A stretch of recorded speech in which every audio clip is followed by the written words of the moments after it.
12 datos sobre San Estanislao de Kostka, conocido como el Lirio de Polonia, patrono de los niños y adolescentes, de los novicios y de los seminaristas. Primero, su carácter se parecía al de su madre. Estanislao nació en el año 1550 en el castillo de Rostkovo. Era el segundo hijo de don Juan de Kostka, un hombre rico y orgulloso, de carácter colérico y violento, con mucho poder en Polonia. Su madre, doña Margarita Kryska, era una mujer modesta, afectuosa y prudente. Don Juan quería para sus hijos un brillante futuro en la carrera de las armas y el poder político. El hijo mayor, Pablo de Kostka, era muy parecido a su padre, amante de las peleas, arrogante e inclinado a los placeres y las diversiones. Estanislao, por el contrario, se parecía a su madre. Tenía un carácter dulce y humilde, amable con todos y apasionado por las cosas de Dios. Le gustaba permanecer en silencio y solía rezar bajo un árbol de tilo junto a un lago que todavía se conserva en el santuario de Rostkovo. Segundo, su hermano mayor le daba fuertes golpizas. A los 14 años, Estanislao fue enviado junto con su hermano mayor a la ciudad de Viena para estudiar en un internado de la Compañía de Jesús. En el colegio de los jesuitas, Estanislao dedicaba el tiempo libre a la oración y no faltaba a la Santa Misa diaria. Su hermano y otros compañeros del colegio se burlaban de él por no ser como los demás y le daban fuertes golpizas. Con el pasar del tiempo, las golpizas se hicieron cada vez más frecuentes.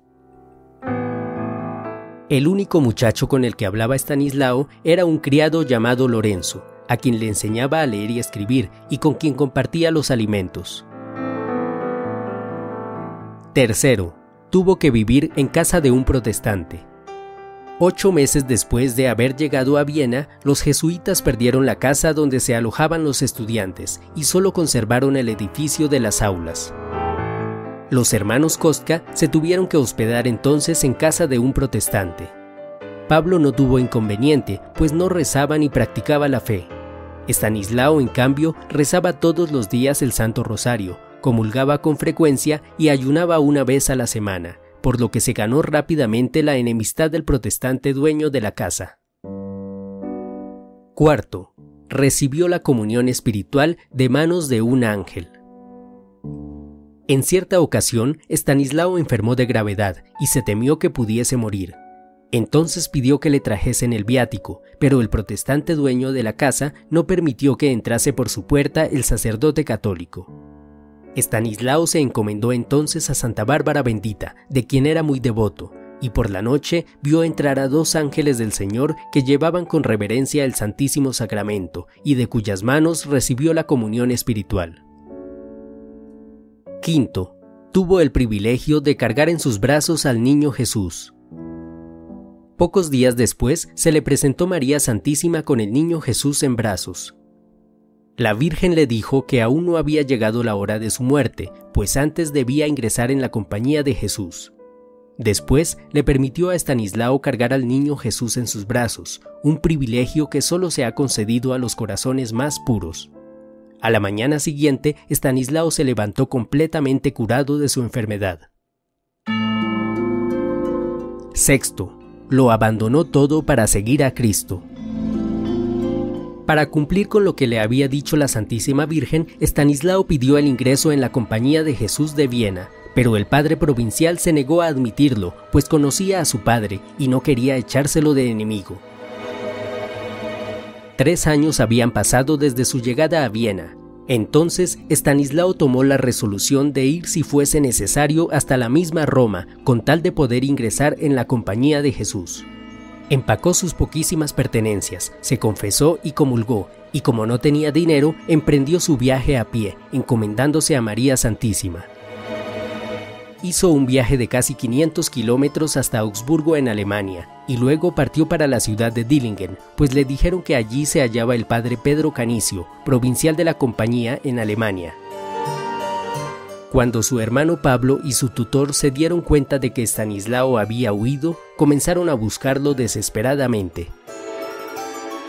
Estanislao llegó a Dillingen y habló con el padre Pedro Canicio. Al ver el padre la sinceridad del muchacho, aceptó hospedarlo en casa de los jesuitas, a condición de que ayudase en los oficios de la cocina y el comedor y en la limpieza de los dormitorios. Estanislao nunca había desempeñado esos oficios, pero obedeció con alegría y humildad, y puso un gran empeño en aprender los oficios domésticos. Al cabo de 3 semanas, el padre Pedro Canicio le dijo que podía ir a Roma acompañado por 2 jesuitas. Séptimo, las amenazas de su padre no lo hicieron desistir. Cuando por fin llegó a Roma, Estanislao pidió hablar con el padre Francisco de Borja, superior general de la Compañía de Jesús. El padre de Borja se vio reflejado en el muchacho, pues él también había abandonado los honores y las riquezas para seguir a Cristo. Estanislao, que tenía 17 años de edad, fue admitido como novicio. Poco después recibió una carta de su padre, quien había logrado averiguar su paradero. En dicha carta, su padre lo amenazaba con hacerlo volver en condición de servidumbre y le decía que tomar esa sotana despreciable era una profesión indigna de su alcurnia. Estanislao le escribió con gran respeto pero con firmeza, diciéndole que su decisión irrevocable era servir a Dios en la vocación a la que lo había llamado. Y dejando el asunto en las manos del Señor, se dedicó tranquilamente al cumplimiento de sus deberes. Octavo, se distinguió en el noviciado por su angelical pureza. El tiempo que duró Estanislao en el noviciado fue relatado por el padre Fazio, tutor de los novicios. Como Estanislao ya sabía desempeñar algunos oficios domésticos, se dedicó con alegría a lavar la loza, servir en el comedor y limpiar los dormitorios. Se propuso hacer extraordinariamente bien las cosas ordinarias. Su amor por el Santísimo Sacramento era tan grande que cuando entraba en la iglesia su rostro se sonrojaba de pura ternura. Con frecuencia, durante la misa o después de comulgar, experimentaba éxtasis místicos en los que no era consciente de lo que ocurría alrededor. En cierta ocasión, un maestro les preguntó a los novicios por qué debían amar a la Santísima Virgen. Cada uno trataba de dar una respuesta llena de erudición, pero cuando llegó el turno de Estanislao, este dijo con gran sencillez: «Porque es mi madre». Su pureza era tan admirable que los compañeros lo llamaron el ángel en carne humana y el lirio de Polonia, porque el lirio es la flor de la pureza. Pasaron 9 meses desde su llegada, y su comportamiento intachable llenaba de asombro no solo a sus compañeros y profesores, sino a gentes de toda Roma y sus alrededores.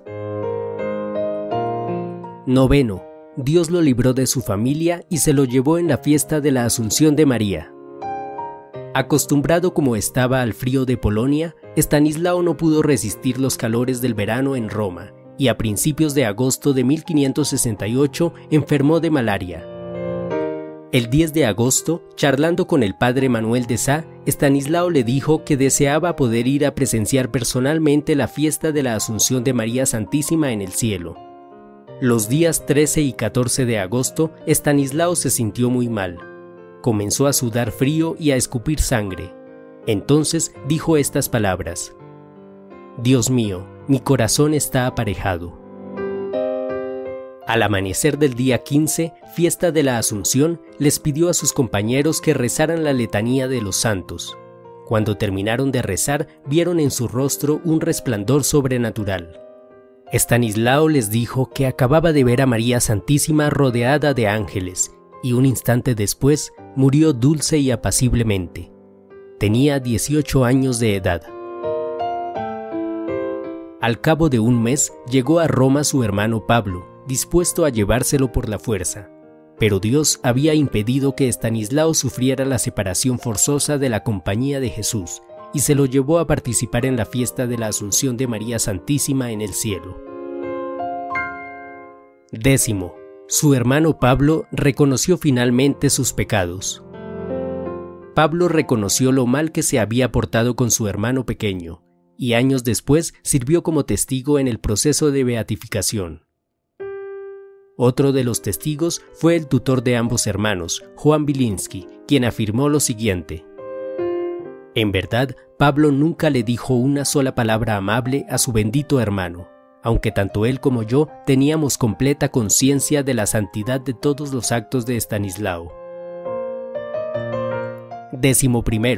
En su funeral, su cuerpo emanó una fragancia celestial. Al funeral asistió mucha gente, no solo de Roma, sino de los alrededores. La gente pasaba y le besaba los pies al difunto, cuando de repente se comenzó a percibir una fragancia celestial que emanaba del cuerpo, y desde entonces comenzaron a obrarse milagros en los fieles que pedían la intercesión del santo joven. Su sepulcro se encuentra en la iglesia de San Andrés del Quirinal, en Roma. 12. Fue el primer beato jesuita. Su madre, doña Margarita, tuvo la dicha de estar presente en la ceremonia de beatificación, presidida por su santidad Pablo V en 1605. Estanislao fue el primer beato de la Compañía de Jesús.